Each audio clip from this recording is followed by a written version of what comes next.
한 모든 약속 있는 자에게 끊지 못할 무슨 일이 있으랴. 걸어가세 믿음 위에 서서 나가세 의심 버리고 걸어가세 믿음 위에 서서 눈과 귀에 아무 증거 없어. 걸어가세 믿음 위에 서서 나가세 의심 버리고 걸어가세 믿음 위에 서서 눈과 귀에 아무 증거 없어도 주님 앞에 걸어가세 믿음 위에 서서 나가세 의심 버리고 걸어가세 믿음 위에 서서 눈과 귀에 아무 증거 없어도. 마태복음 16장 24절에서 28절까지의 말씀입니다. 함께 말씀을 읽도록 하겠습니다. 이에 예수께서 제자들에게 이르시되 누구든지 나를 따라오려거든 자기를 부인하고 자기 십자가를 지고 나를 따를 것이니라. 누구든지 제 목숨을 구원하고자 하면 잃을 것이요 누구든지 나를 위하여 제 목숨을 잃으면 찾으리라. 사람이 만일 온 천하를 얻고도 제 목숨을 잃으면 무엇이 유익하리요? 사람이 무엇을 주고 제 목숨과 바꾸겠느냐? 인자가 아버지의 영광으로 그 천사들과 함께 오리니 그때 각 사람이 행한 대로 갚으리라. 진실로 너희에게 이르노니 여기 서 있는 사람 중에 죽기 전에 인자가 그 왕권을 가지고 오는 것을 볼 자들도 있느니라. 아멘. 제목은 제자의 삶은 선착순이 아닙니다 라는 제목으로 여러분과 함께 하나님 말씀을 나누려고 합니다.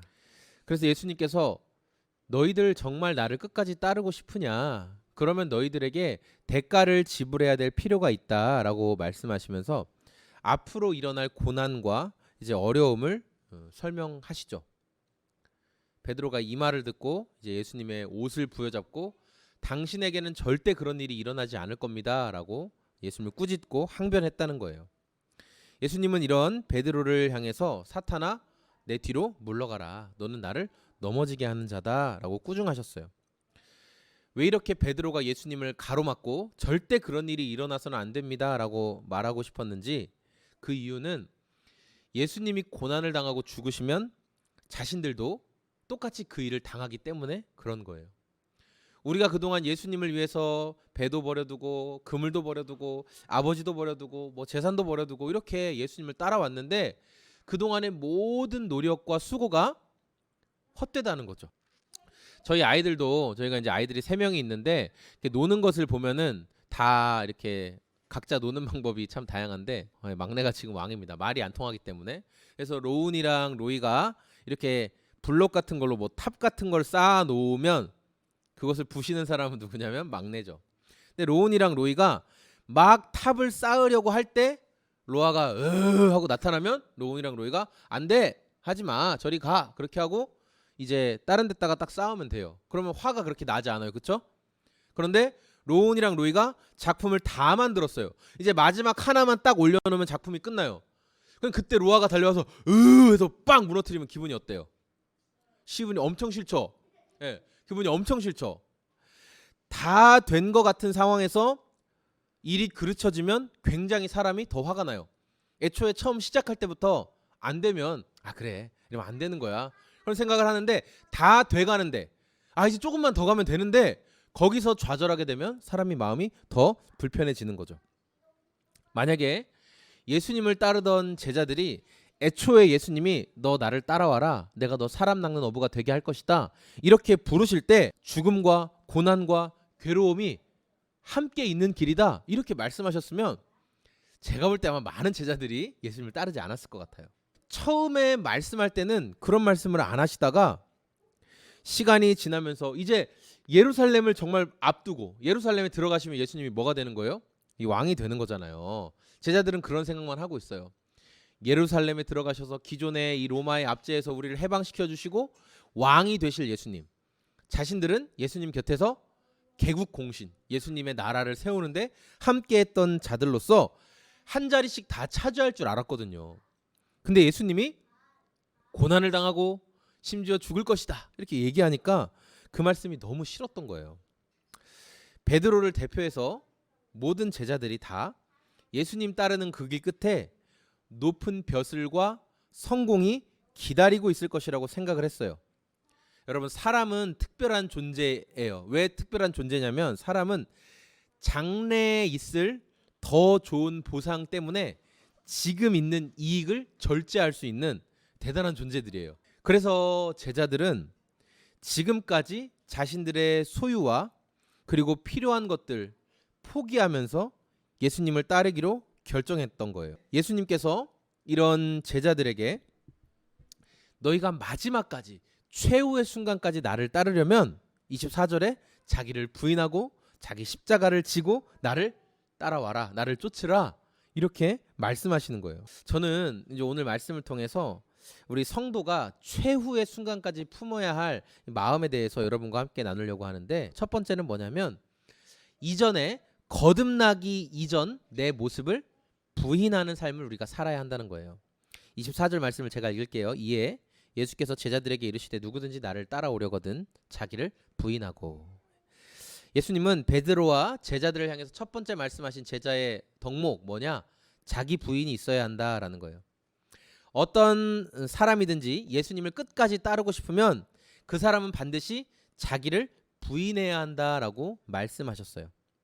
여기서 부인하다라는 의미, 원어적 의미는 뭐냐면 동의하지 않는다, 부정한다라는 말로 사용되었어요. 무엇에 대해서 동의하지 않고 무엇에 대해서 부정하라고 말씀하시는가? 이전에 예수님을 알기 전에 내가 추구하고 내가 신뢰하고 내가 바랬던 그 모든 것들에 대해서 동의하지 않고 부정해야 한다라고 말씀하는 거예요. 에베소서 2장 3절에 보면 예수님을 알기 전, 그러니까 거듭나기 전 우리의 상태에 대해서 말씀하고 있는데 제가 읽어드릴게요.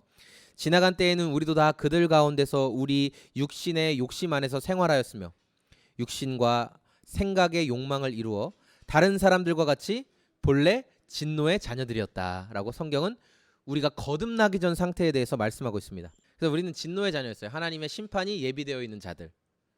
하나님의 진노의 심판이 예비되어 있는 자들. 하나님 나라와 영광을 생각하기보다는 개인의 욕심과 내 영달에 더 초점을 맞추며 살았던 사람들이에요. 예수님의 말씀을 듣는 제자들도 처음에는 예수님이 그들을 부르시면서 얘들아 나를 따라와라, 내가 너희를 사람 낚는 어부가 되게 할 것이다 라고 말씀하실 때는 그 의미가 뭔지 분명하게 몰랐어요. 그러니까 뭔가 대단한 능력이 있는 것 같은 분이 나더러 따라오라고 말씀하셨죠. 그리고 사람들은 말하기를 저분은 이스라엘의 왕이야 이런 얘기를 하니까 그들이, 제자들이 처음에 듣기에는 왕이 나를 따라오면 무엇인가를 해준다고 하는데 아무렴 내가 지금 고기 잡고 있는 것보다는 더 이익이 될 것 같아. 그런 마음을 가지고 예수님을 따르는 거예요.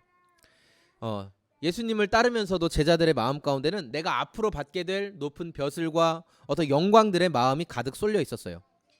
우리가 거듭난 하나님의 사람이라고 하면 이전에 거듭나기 전에 추구했던, 마음을 바라고 있고 했던 그런 모든 가치관에서 우리가 벗어나야 돼요.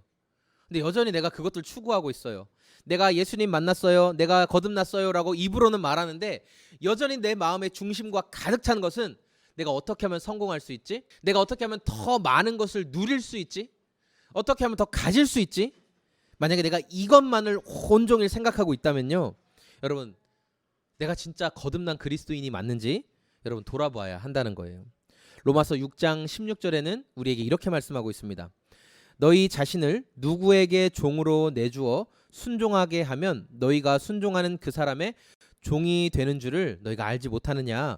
혹은 죄의 종으로 사망에 이르고 혹은 순종의 종으로 의에 이르느니라. 성경은 뭐라고 말하냐면 우리가 누구에게 순종하느냐에 따라 그것의 종이 된다라고 말씀하고 있는 거예요. 여러분이 이전의 습관과 이전에 예수님 알기 전에 추구하던 것들을 여전히 따라가면 여러분 예수님 알기 이전에 죄의 종으로 여전히 살고 있다는 거예요. 그런데 여러분이 거듭난 후에는 이제 하나님께서 기뻐하시는 것이 무엇인지를 생각하며 그 일들에 마음을 쏟고 그 일들에 따라가고 있으면 여러분 그리스도의 종이라는 거예요. 예수님을 믿노라 하면서 여전히 마귀의 일을 벗어버리지 못하고 있다면 우리는 죄의 종노릇을 하고 있는 것입니다.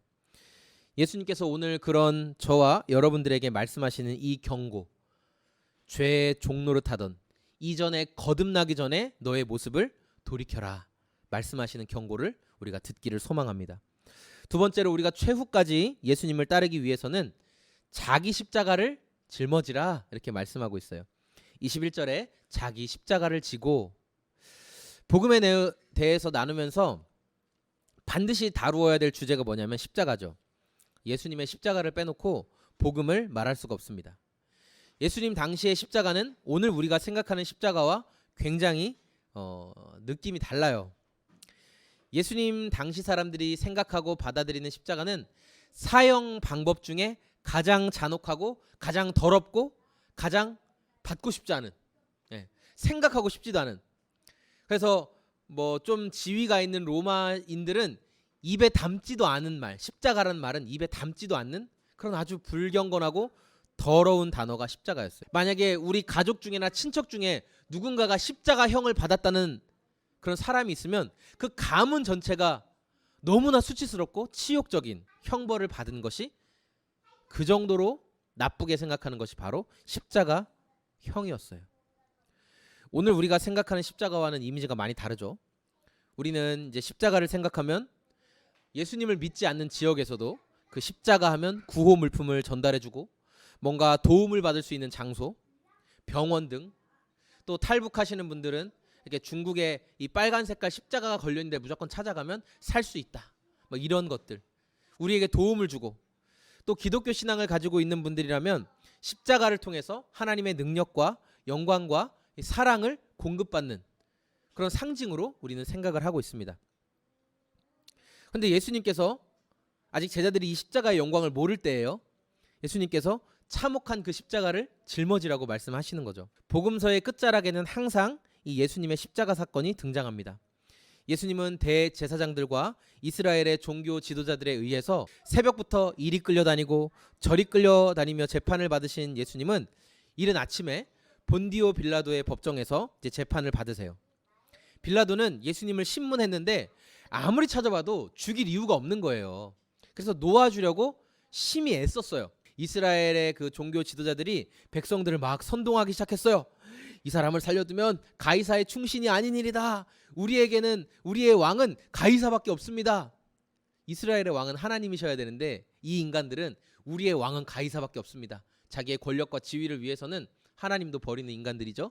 그렇게 막 백성들을 충동질하기 시작하니까 백성들이 예수를 죽여라, 바라바를 내어주고 예수는 십자가에 못 박아야 한다 하면서 막 밀란이 일어날 것처럼 되니까 본디오 빌라도가 이게 정리가 안 될 것 같은 거예요. 그래서 예수님을 십자가에 내어주라고 십자가형을 언도하죠.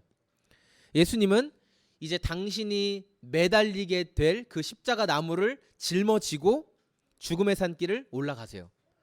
여러분, 십자가의 의미는 이런 거예요. 십자가형을 언도받았다라는 건 뭐냐면 그 사람은 반드시 죽는다는 거예요. 내가 내 발걸음으로 가야 돼요. 얼마나 괴로운 일입니까? 그 끝에 죽음이 기다리고 있는 형벌, 그것이 십자가형이었어요. 예수님께서 제자들에게 자기 십자가를 짊어져라 이렇게 말씀하시죠. 그런데 여러분, 이것은 부탁도 아니고 해도 그만 안 해도 그만 그런 것이 아니라 제자의 삶에는 반드시 십자가를 짊어져야 되고 그리고 반드시 죽음이 기다리고 있다는 말과 같아요. 명령이기 때문에 피할 수가 없습니다. 그래서 오히려 너희가 능동적으로 억지로 지지 말고 능동적으로 지라고 말씀하시는 거예요. 저희가 오늘 말씀을 준비하면서 아이들에게 물어봤어요. 로우나 로이야, 너희가 예수님의 제자로 살아가면서 짊어져야 할 십자가가 무엇인 것 같아? 라고 물어봤어요. 그러니까 로운이는 이렇게 대답했어요. 아이들도 자신들이 예수님을 따르면서 감당해야 될 십자가가 무엇인지 이야기하더라고요. 함께 예배하고 있는 저와 여러분들은 어떤 십자가를 짊어지고 지금 죽기까지 예수님을 따르고 계십니까?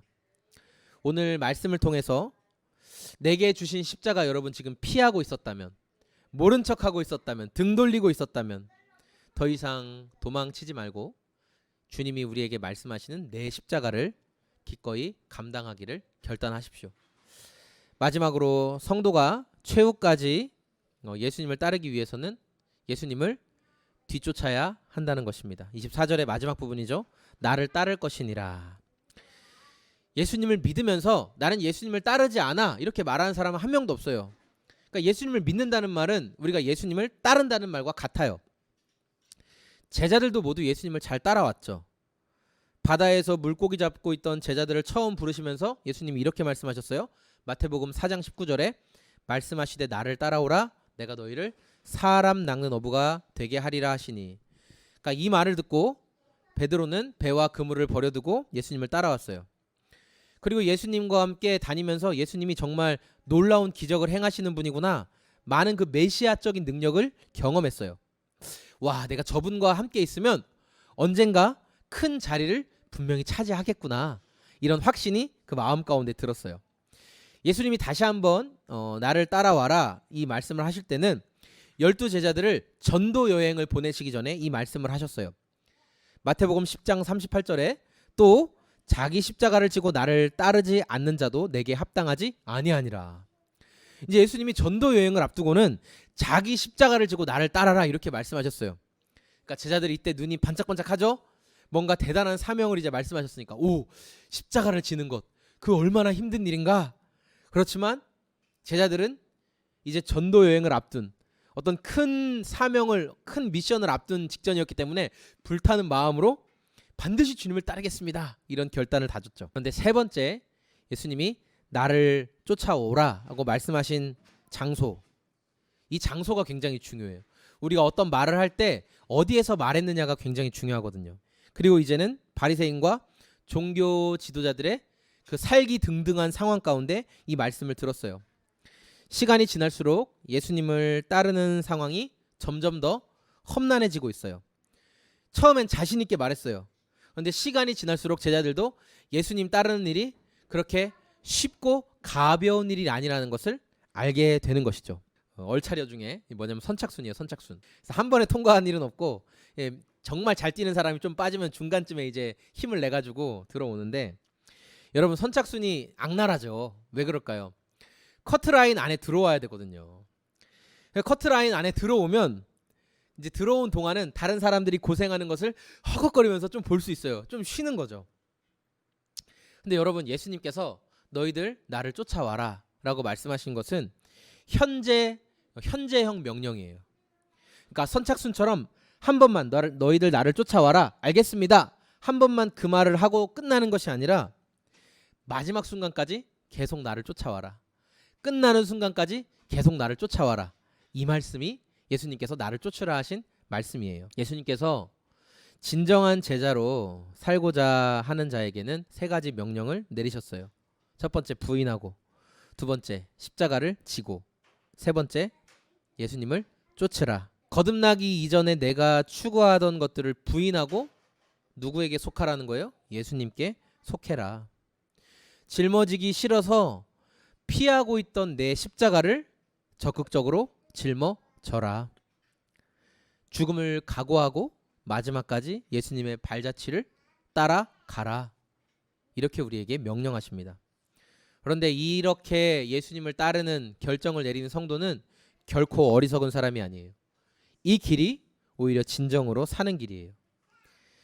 예수님을 마지막까지 따르기로 결단하는 성도는 최후에 받게 될 그 면류관, 예수님의 보좌 곁에 24장로들이 자기 머리에 쓰고 있었던 그 영광스러운 면류관, 이 면류관을 가장 가치 있는 것으로 여기며 사는 사람들이에요.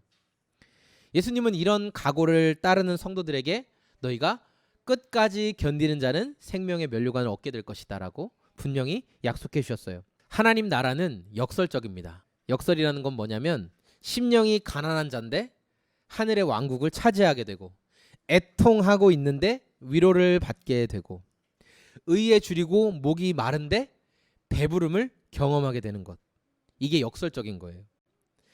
예수님을 따르겠다고 말하는 제자들을 향해서도 예수님 이렇게 말씀하셔요. 너희가 죽어야 된다. 죽으면 살게 될 것이다. 이 땅에서의 영광을 포기하면 하늘에서의 영광을 누리게 될 것이다. 예수님 이렇게 말씀하셨어요. 더 움켜쥐고 더 붙드는 게 영광이 아니라 더 내어주고 더 흘려보내는 것이 진정한 영광을 얻는 길이라고 우리에게 말씀하셨습니다. 최후의 순간까지 예수님의 제자로 살기 원하는 저와 성도님들의 삶에 오늘 말씀이 우리로 하여금 결단하고 순종하는 메시지가 되었으면 좋겠습니다. 여전히 우리가 거듭나기 이전에 추구하고 움켜쥐고 있던 것들을 내려놓는 결단이 있었으면 좋겠고요.